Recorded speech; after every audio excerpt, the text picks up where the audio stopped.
The unboxing experience reflects TOZO's pragmatic design philosophy. The packaging is clean, structured, and focused on utility rather than spectacle.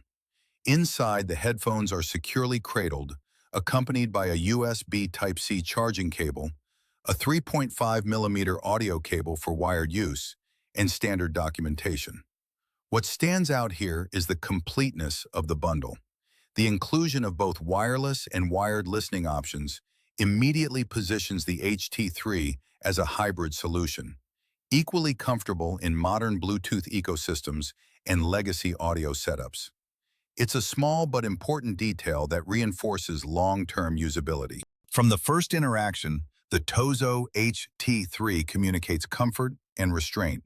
The design language is understated, with smooth contours and a matte finish that avoids unnecessary visual noise. The weight distribution is well balanced, and the clamping force is calibrated to remain secure without introducing fatigue.